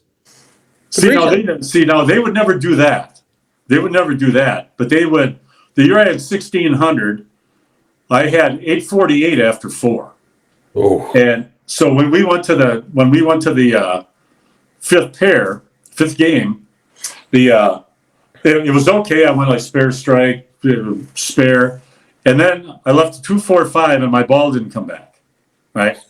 So, and it was on the left lane. I like it lane 9 or whatever the hell it was. And so anyway, wait. And I'm like, I know what's going on. So I'm just going to sit here and wait. I'll just wait. And it was probably 20 minutes, something like that. As the ball is coming up, it's above ground ball return, obviously. As the ball is coming up, a door opens up in the back. And it's all bright light. You couldn't see the pins if you wanted to. The glare was probably 10 feet up the lane. And I'm like, I think I've got the 245, but I can't see it. Of course, I missed it by like 10 feet, And I shot like 140. And then the next 3 games, they bowled pretty good again. But yeah, it was just nuts. And then of course, there's no dots or anything on the approach. So the one year I took one of the pencils and I marked it. And they walk across the lanes. They walk across the lanes when they change your name. There's these things that hang way down. That's all the old guys that won it from like they hang over the lane, right? Yeah, 1906 or whatever the hell it is. So they would take your name tag and they would walk right across the lane. And the guy comes off the lane and he looks and he goes, "Hey, what's this shit?" And I went, "What are you talking about?" He goes, "You can't mark that on there." And I said, "Why not?" He goes, "Guys, because I said you can't." Right? So he goes to the score table. And they still had a round ball with the water on it. Ever see where they had them on those old score tables? No. They had a round ball that had one had water, and one had powder. So one had white powder, one had water. Yeah. So anyways, so he turns the ball, gets it on a rag, and goes and he wipes it off. And now instead of a smudge being the size of a dime, it's the size of a 50-cent piece. He goes, "There, that's better." Okay. Yeah, it is. It's much better. Shit. No, but yeah, that place is, oh, God. And then the other side, like you say, never ever was oiled. And we would go over there and we I don't know why we practiced. I mean, it had no, the first time I ever went, I was a hot shit 18-year-old kid that was, averaging 212 or whatever it was, at the time, and this guy, this Bob Levick, I'll never forget. He goes, "Charlie, so I'll bet you $10." He goes, "You don't get 2." I said, "2?" I said, "What are you talking about, 2?" Right? He goes, "I bet you don't get 2." I go, "Nah, bullshit." Right? So anyway, I threw it 100 miles an hour. And I got a strike. So anyway, we get to the other side. He said, "All right, I'll bet you $10. You don't get 3." Oh, come on, Bob. I said, "Yeah, okay, right. I got 1." I got one off the right. and that's how the whole day went. I don't know what the hell I had like 12:02 or something for that. Oh shit, it was terrible. That's really cool. But God, what a lot of fun. Yeah, I can imagine. But yeah, it's funny. Last year when I was coaching college and we one of the tournaments was at the center where they have the Peterson in Chicago, right? And so the side where they have the Peterson, it's like they forgot to change the pins. I mean, there were literally the bottom of the pins were missing. They were this much shorter, and they were tilted like this, almost like duck pin size. No, they were actual pins, but the bottoms were missing. Oh shit! And they let the college bowl on that. Huh. And wait a minute, this isn't the Peterson. This is a major college tournament. But I mean, everybody had a bowl on it. But it was just at one side of the house, and it wasn't every pair. It was just some pairs still had the Peterson pins in them. And the rule of the Peterson was if you had 10 pins up on the lane, you had to throw it. You couldn't take a re-rack at the Peterson. No. There were some of the racks that weren't quite as bad as the Peterson, but did you see the picture of the one rack that Riggles put that had 11 pins? No. Yeah, there was one that had 11. Amazing. That's the best tournament in the world. Oh God. So yeah, it's too bad the old place isn't there. Did you go to the new place, Mike? I went to the place in Schaumburg. Oh, okay. That was I went. I was 19. That was almost 25 years ago. I went there. But did the guy with the blue Chrysler, was he still there? I don't remember that. All I remember is they had the golden doors. Yeah. And they had a bell, like a wrestling bell. Right. Yeah. And they would ring the bell to start the squad. Yeah. And if you were a new guy, you went first. So I was the first, and it was the same thing like you said. The guy said, "I'll bet you $5 you can't get more than 5." Yeah. I had 3 after 2 frames. 3. Nice. Not 30, 13. No, 3. Yeah, 3. 0. Yeah. 3. I believe that. Yeah. Well, it's funny because the old place in Chicago that was on 35th and Archer, where you parked, if you were stupid enough to drive, where you parked, there was a guy that had an old blue and white Chrysler. Okay. That you would give him $1 to watch your car. The Chrysler didn't run. That car was always in the parking lot every year. And so you would give him, if you drove in, or even the buses would go in there, because we took a bus from St. Paul to Chicago, and then the bus would park there. And so he would charge $1 to watch your car. And then what was really funny is then when they moved it, when they moved it from 35th and Archer to whatever the first new place was, I think Hoffman Estates, they took that car with them. And that car was in the parking lot. That's awesome. We got there and I'm like, there's no way that car is there. Charlie, were there windows in the old place, like along the wall? Were there windows or a door, like some kind of a door or something that led to the outside? And I'll tell you why I'm asking. In the old place? Yeah, in the warehouse. I think there was some windows on the other side. When you walked in and you went up the stairs, there was those lanes to the right, and then there were some windows in the bar area. Yeah. But no, like on the lane, there were no windows. No. Or they may be like a door or something led to the outside, something like that. John Paris told a story. He bowled Peterson in the 70s, and he had like 5 or 6 in a row to start a game. And obviously they took the ball, and the ball was hidden in the back. But he said they either windows or they opened a door, and it was snowing outside. It was in the middle of winter in Chicago, and they were letting the snow. Well, there was a door in the back, yeah. And that's probably what it was. Yeah, they there had was a door snow. in the back, yeah. Yeah, they had snow go on the lane to freeze him. Yeah, I never heard that one before. That was Paris. Paris told that story all the time. Oh yeah, nothing. There was nothing off limits. I mean, they would never do. I mean, they would, take your ball and and screw up the pins and all that stuff. But they never would do anything like put grease in the thumb hole. Or that was the new Peterson that did that. Yeah, that's a little dangerous. Jeez, you okay, Oach? He's got to lube up them bones. Yeah. Jeez. And they had the lumberjack there too, Rob. Oh, really? I had that with you, Charlie. They had the lumberjack at the Peterson. Oach was on daddy duty. The other side of the wall, they were stone cold walled up, but you were bowling against 6-pound pins. 6-pound pins. 5.5 to 6 pound pins. Oh shit. The Hoinky had the magnesium. The Hoinky did that too, didn't they? The Hoinky had that, yeah. Yeah. And it was like you had to throw like 5 in a row, and you won. It was like $5,000, it was like $5,000 or something like that. Yeah. And like Rudy and Robert and all those guys did it all the time, and they could never get the 5. I don't think they ever got the 5 in a row. I don't know how you strike on a 5.5 pound pin or on a magnesium pin. Oh God. Yeah, they had Dennis Baldwin had magnesium pins at his place, and when he owned Country Club lanes in Baltimore, he had some magnesium pins that me, Ozio, and Webb practiced on. That was different. They weren't heavy. They were just magnesium pins. So never really saw him after that. Oh, yeah, Vargo too. Yeah. That's a good one too. The Vargo. Yeah. That was here. I never bowled any of that stuff out east like that because I was a Midwest flathead. What the hell would I go out east? It's my buddy Randy from California calls me. He's, hey, you want a Michigan flatheads? I always thought you still had the coolest name for a bowler, man. Just Tapp. Yeah. I mean, because just lucky. Right. Yeah. Yeah. I mean, my mother said, "You want to play golf or bowl?"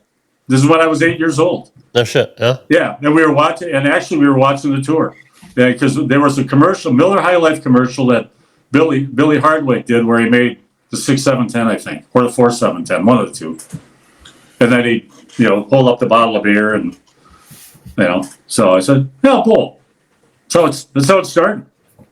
And I think the guy that drilled my first ball, I think he's still alive. I think he's still alive. Wow. He's in St. Paul, Minnesota. Eddie Marin. I think he is. I'm not 100% sure, but you have to be like 102. I was gonna say. Yeah, I bought it at Goodman Jewelers. It was a black pearl crown jewel. Paid $35 for it. Was that a rubber or plastic? Plastic. Plastic. Yeah. And Rob, we're in the presence of a PBA record holder here too tonight.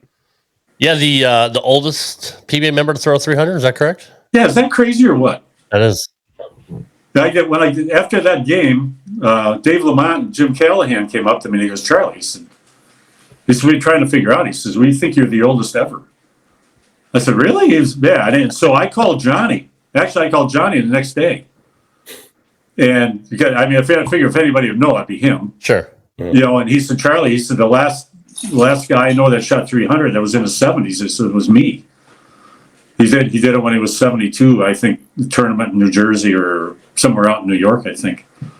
He goes, he said that he thinks that was the oldest. So, yeah, it's pretty good. My man. Pretty good. Yeah, I'm proud of that. I mean, good thing I didn't know. I'd have probably hit my ankle. Right, no shit. Don't tell me. Whatever you do, don't tell me. How old are you now, Charlie? I'm 74. You look great, man. I'll be 75. Yeah. Yeah. Where's my thumb though? I'm going to the surgeon on Friday. For what? Yeah, I don't know if it's a cyst or what, but I can't bend my thumb anymore. Yeah, it sucks. So yeah. Other than that, though, I mean, other than being gray, I mean, you look the same, honestly. I feel good. That's good. My wife keeps me young, and hanging around, coaching the college, and and all that stuff like that was a lot of fun. And how's the knee holding up? I've never had a knee issue in my life. That's awesome. That's great. No, good for you. Yeah. That's hard. It's the first thing obviously. Yeah, brain issue. I know Johnny Sr. is having knee issues. He can't bend anymore, so he's pretty much straight up. But I mean, it happens to a lot of the older guys. But that's good. Well, I have knee issues. I can't bend, but I still. Well, right. And he's very active on social media, Rob. Very active on social media, Charlie. Yeah. Can you imagine if they had social media when he bowled on tour? Can you imagine that? Right. Oh God. Oh jeez. I love that Pete Weber's on it now. Like Pete's on there every day now, like posting Starbucks videos and shit. Like, yeah, I noticed that he's on there a little bit more. I think that's cool. But imagine back in the 80s. Oh my God. Pete on Twitter and Facebook. Jesus, he'd be fine every week. Oh shit. Just put him, Charlie, and Hutch, and Mike Miller. We love Mike. Yeah. Oh God.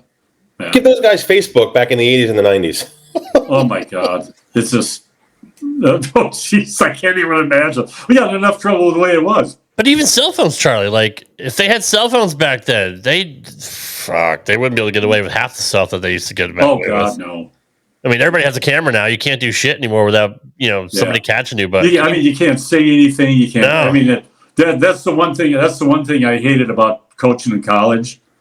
I mean, it's shit. Yeah, it's terrible. World. It's a different world. Yeah, but it's like what we were talking about, like with the not being able to bend and all the other stuff. It's like when I give when I give lessons, and the senior guys that I work with a lot of different senior guys and it's just, well, you just got to bend over just a little bit, and then when they do, it sounds like wood cracking, it's like, yeah. Well, you only have to bend over a little bit, some, but can you? Yeah, it's so much different. But it's a lot of fun. Can you teach the two-handed method, or you can? Yeah, you got a pretty good handle on it. like Andy is like Andy's terrific, and then I'll talk with Dell, I'll talk with Mark Baker, still talk with all those guys. Bakes is great. We love Baker too. Yeah. I mean, Mark's phenomenal. Holy crap! Oh, he can coach anything. I mean, and really of all people that to end up being one of the best coaches in the world, it would be him, because you would never, because of the way that he was and how he bowled and the way he acted and what a wild man, and you would never think that he would sit down and go through all this stuff, and learn it. But when I went in Seattle, the first person I saw when I walked in the bowl was him, and I hadn't even thrown a ball in. In fact, I was bringing my stuff in. He goes, "Chaz, this is all you." Chaz. I said, "It is." Yeah. He goes, yeah. And I won. I led the thing and I won. And Joe Hutch was the same way. I hadn't thrown a ball yet, and he threw 2 balls in practice. He goes, "Charlie," he said, "You'll make the show here." Yeah. And the guys knew. I mean, that's how smart those guys are. They're all like that. They're all like that. What happened between 83 and 89? Just not being able to win any more titles. Anything you ever put your finger on, or?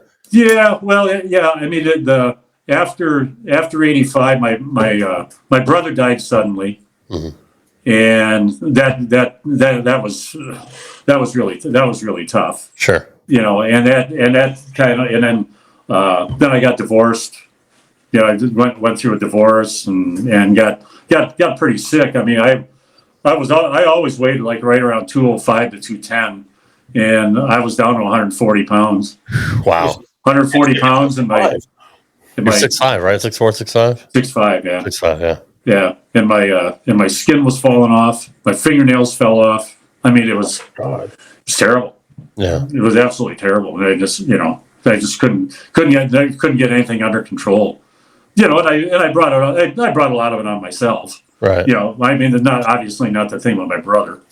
That was a shocker. Yeah, I'm sorry to hear that. I didn't know all that. Yeah, I was getting ready. Well, Pete Chur and I were ready. We were bowling in Kansas City. We were ready to.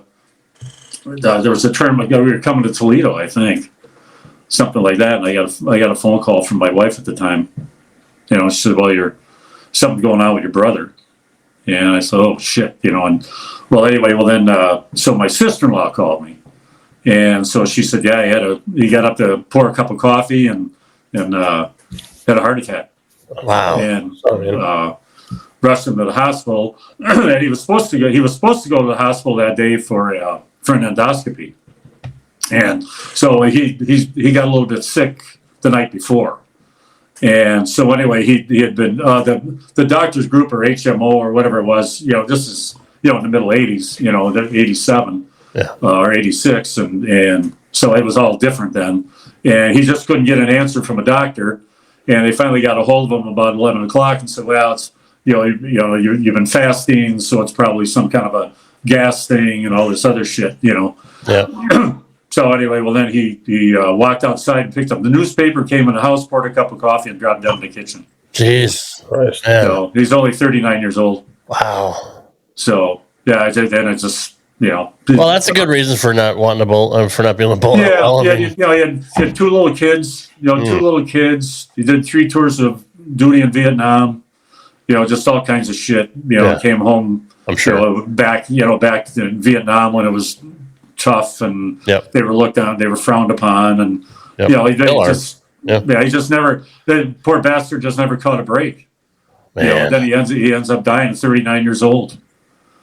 So I mean, and everybody, in my family, I'm the oldest living person in my family.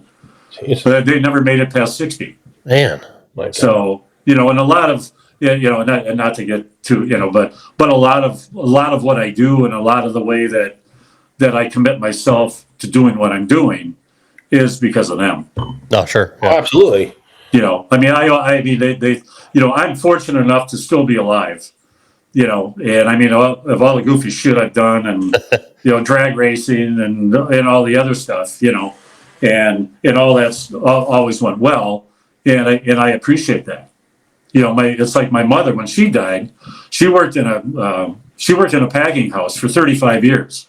Probably missed 3 days of work in 35 years. Yeah. And standing there on her feet, cutting friggin' glands out of pigs for, and just shit like that. Old school, man. That's yeah. And she died in the place. She died a month before she was going to retire. Ugh. Just suddenly, and it's like, just all those, just all those things, put together and all that stuff, it's just, that's why I'm doing what I'm doing. Well, shit, I'm sorry I asked you about that. I'm lucky enough to be healthy enough to do all this stuff, and I really, really appreciate it. Yeah, no, that's good. Having a wife that and I have a wife that lets me do that stuff once in a while. And, oh God, she's a pain in the ass, but that's yeah. So, but yeah, but it's so it's all been pretty good, and I just owe a lot to that. That's how I approach things, and as goofy as I am and act, and like the guy that I coached with last year, he goes, you're like a 20-year-old. I go, man, what the hell? My life's too short. No shit, right?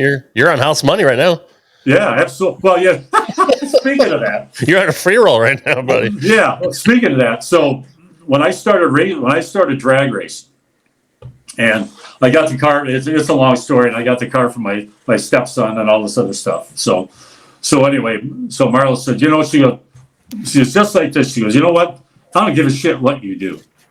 I said, what do you mean? She goes, you're living longer than anybody in your family. She goes, that's what she said. She goes, you're on borrowed time. You know what? I don't give a shit if you go 300 miles an hour. Just go do what you want to do. Right. And it's been like that. And that's how she is. Yeah. She needs to be kicked in the ass for it once in a while. Because I shouldn't be doing stuff that I'm doing, but that's just kind of how we live, and we have a lot of fun together. We've been together for 40 years, for crying out loud. I love it. She has the patience of a saint then to deal with you for 40 years. God. No shit, right? Oh yeah, she's a real saint, all right.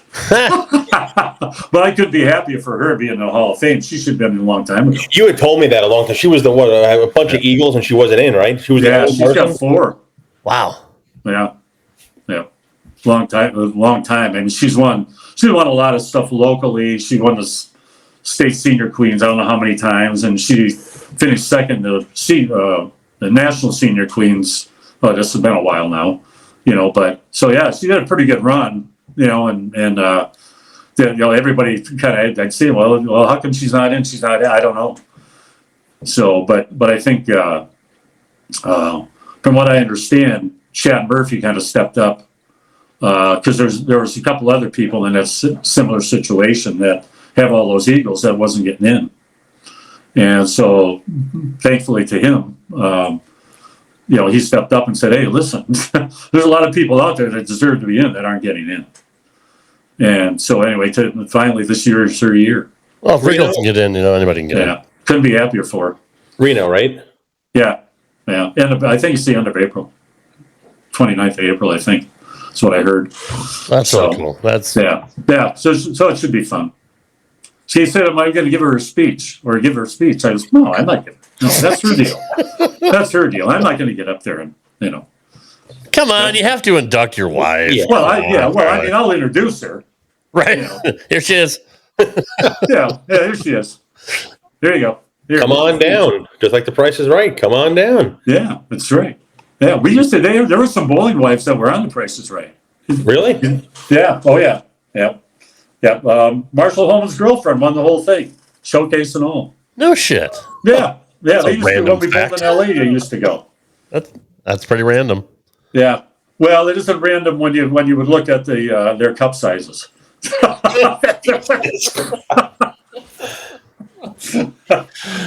that note, listen, I'm just speaking the truth. There's nothing. I'm on borrowed time, so I don't give a shit what anybody thinks. Yeah, fuck it, right? I talk to Charlie every day. He sends me messages every day, and as long as I get those, I know his feet are on the ground. I'm a happy guy.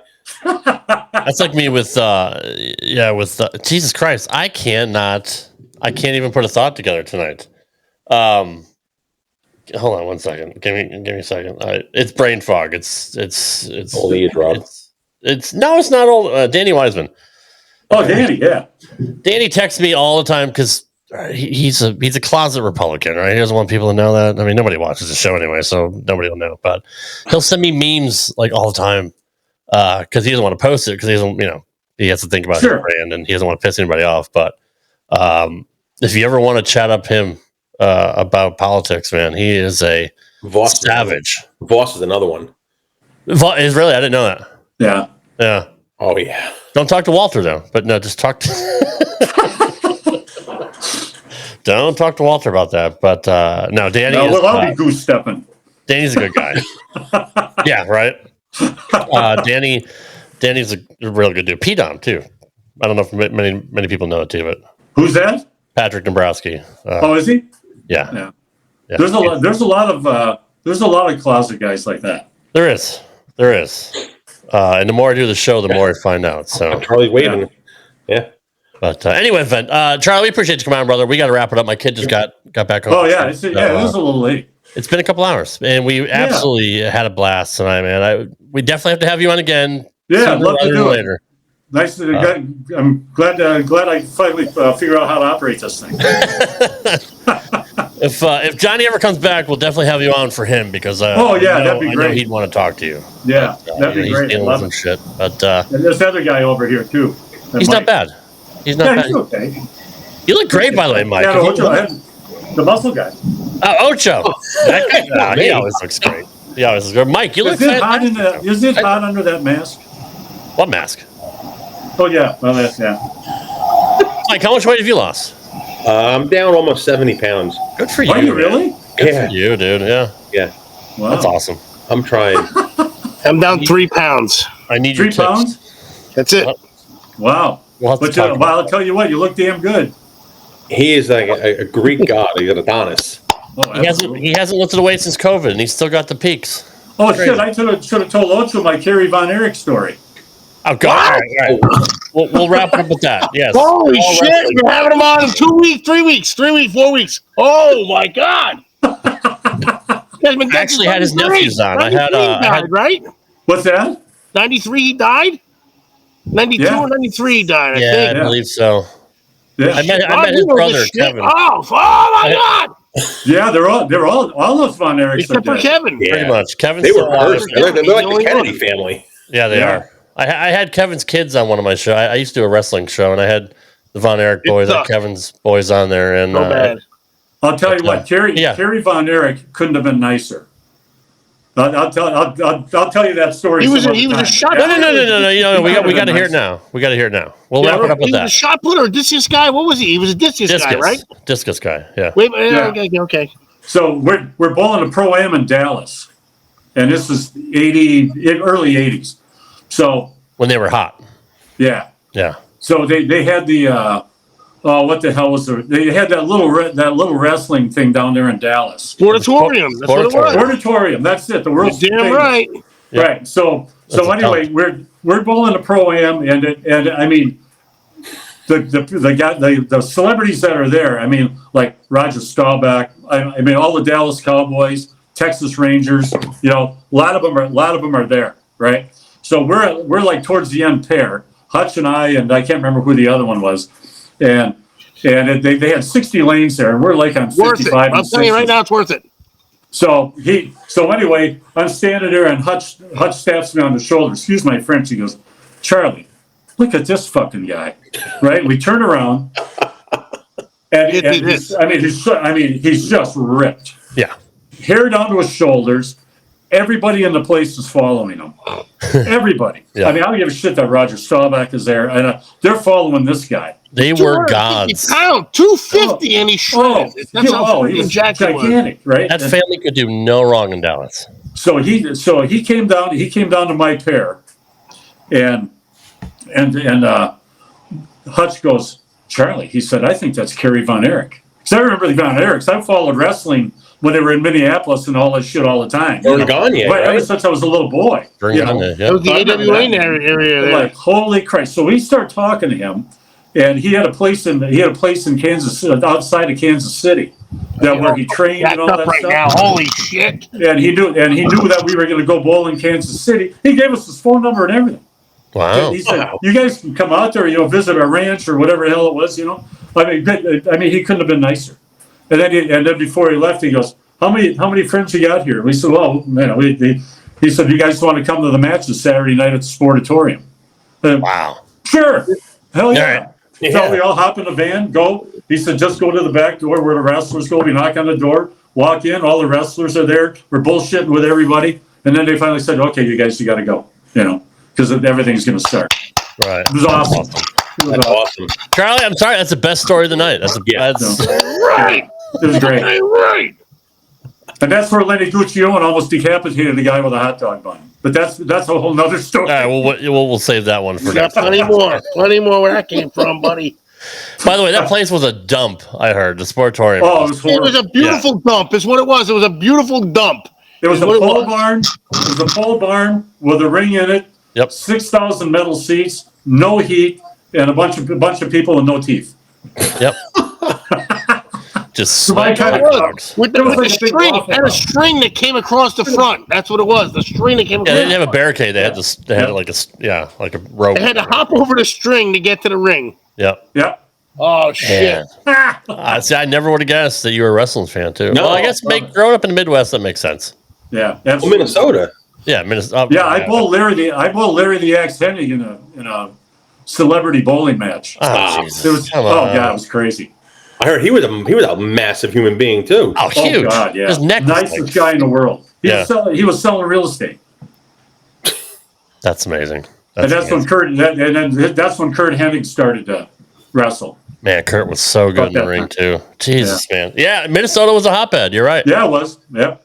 I did a show with Nikita Koloff Nikita Koloff one time. He was from Minnesota as well. Yeah, he's a Minnesota guy. No, he didn't. He sucks. He's full of shit. No, he's a super nice guy. But yeah, we saw Mad Dog Vachon at the gas station. That was pretty cool. That's cool. When we were kids. Yeah. Yeah. That's where Flair got his start too, in Minnesota, right, Rob? Flair's from Minnesota originally. Flair got his start in Minnesota too, right? Yeah. He trained with Gagne. He quit the first day, and he came back. And he went back 2 months later, or something like that. And then he got in shape. He was 330. He was 330 when he first got in there. He played football. A lot of guys were from there. We're not talking about that. Shit, I'm getting rained on now. What the frig is going on here? Yeah, I mean, Rick Rude, Barry Darso, from Demolition. Yeah. Smash was from there. Who the hell's Barry Darso except for Road Warriors were there. Yep. Man, that shit. Anyways, all right, we'll save all that for a different show. Okay, we'll talk wrestling the next time. No, we will, because we're all big wrestling marks. So sweet. I never watched it. Don't know anything about it. No. Well, Charlie, again, we appreciate you coming on, brother. All right, you guys, it was a lot of fun. Thank you for giving us 2 hours of gold. Yeah, thank you. It was good to finally have you on. We do appreciate you coming. Thanks. Justin Bone will be on next week. Mike Val will be back here as well to guest co-host again. And we're looking to have Brandon on. Who are we guesting next week? Me, buddy, Justin, me. Christ. I can't. I'm the guest next week. Are you Justin Bone will be here next week. We got a Bone and Xano Zone reunion next week. So it'll be good to have you two together. What the fuck is going on here? No, it looks like hail. Freaking leaves falling down. Is that snow? All the leaves falling down right the fuck now. It looks Are like you snow. shitting me? Anyways, Justin Bone will be here next week, and Mike Val will be here next week as well. So thanks again to Charlie Tapp for coming on. We appreciate him giving us 2 hours. A fantastic story. Super nice guy. I still can't believe he's 74, Mike. That's crazy. No, he doesn't at all. 52. Almost. Ouch. He's a riot. Doesn't matter. He is. Doesn't matter. It was great to finally have him on after having him in our chat for the last 4 years. So, yeah. All right, guys. Thanks for watching. Appreciate your support. Again, if you're not subscribed to us on YouTube, please hit us up. We are over 1,000 subs now, so we are now officially partnered on YouTube. We're coming up with subscription models as soon as we get the main guy back, if he ever comes back. But we also have I'm the main guy. We also have super chats and super stickers. If you want to support the show, you could always do that during the show as well. And at the beginning of the year, we will be stopping our stream on Facebook. We will be YouTube only. So if you are not subscribed to us, please search up Straight Up 5 Podcast. Get on Facebook, you fucking idiots. Facebook is so 2005. So Hey, man, it's 2025. Fuck that shit. we'll be back next week. We appreciate you guys. Good night, everybody. Thanks for listening to this edition of Straight Up 5 with Johnny Petraglia Jr. You can follow the show on Twitter at Straight Up 5 Pod. Follow Johnny Jr. at JPJR07. Follow Rad Rob at Rad Rob Gaming. And follow Dr. Ocho at the Dr. Ocho. Got a question for Johnny? Send your questions to straightup5podcast@gmail.com. We'll see you next time for another edition of Straight Up 5 with Johnny Petraglia Jr. Right here on the Rad Rob Radio Network.